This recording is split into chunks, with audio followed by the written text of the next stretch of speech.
Well, a meeting between Kenya's ruling party and the opposition called by Electoral Commission to iron out thorny issues ahead of fresh elections has been aborted. This after the opposition walked out in protest against plans by the ruling party to amend electoral laws. The ruling Jubilee Party on Thursday presented in Parliament proposals to change the electoral laws to, among other things, prevent the Supreme Court from annulling election results. The opposition says it will not take part in the talks unless Jubilee withdraws the laws which it says are aimed at sanitising the flaws of the nullified August elections. Well, for more on this, we're joined by Sarah Kimani, our reporter on the line from Nairobi. Good afternoon, Sarah, and thank you for your time on the SABC News Desk. Thank you for having me, Kashmir. Good afternoon. Sarah, this impasse between the political parties and the IEBC is not going away.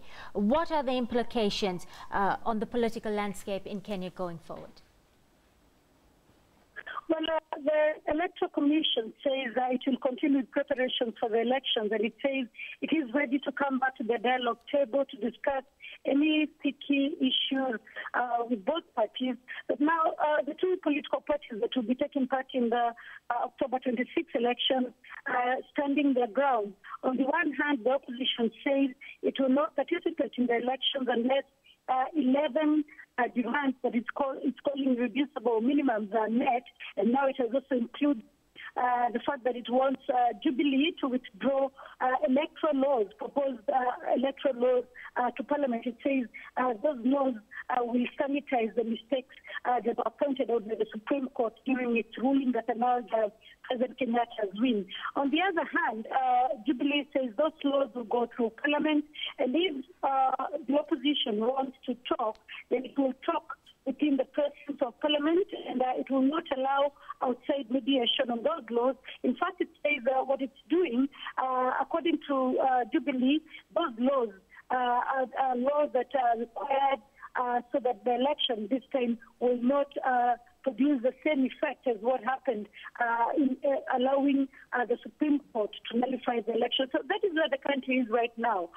We still do not know if indeed there will be an election, but according to the law that Jubilee has brought to Parliament, should the opposition make good its threat not to participate in the polls, then Uhuru Kenyatta will be sworn in, the country having to go through an election if these laws by Jubilee sail through Parliament. Sarah, one wants to get a sense of what the impact on the public consciousness, the impact of this impasse has on ordinary Kenyans and what they're thinking, especially when it comes to the rerun of the elections. Has it served to polarize or unify Kenyan society at this point? Well, what it has done, it has divided the country. Indeed, just before the election, the country was already divided, almost right there in the middle. If you look at the results that were announced by the Electoral Commission, the difference between Odinga and Kenyatta was just 1.4 million votes. And then now the ruling at the Supreme Court happened, further dividing the country because Jubilee supporters feel their victory was stolen. On the other hand, Odinga's supporters were celebrating, saying that indeed justice had been done. So then now this issue of changing electoral laws, of Monday demonstrations, every Monday demonstration by NASA to push for its demands to be met ahead of the elections. And the Electoral Commission and Jubilee insisting that there are going to be elections on the 26th. Just puts the country in a situation that nobody would want to see. In fact, a lot of people warning that it's teetering on the brink. Some people even suggesting that this is what happened in 2007. There are all signs that the country is headed towards a repeat of the 2007-2008 post-election violence situation. Sarah Kimani on the line to us there from Nairobi in Kenya.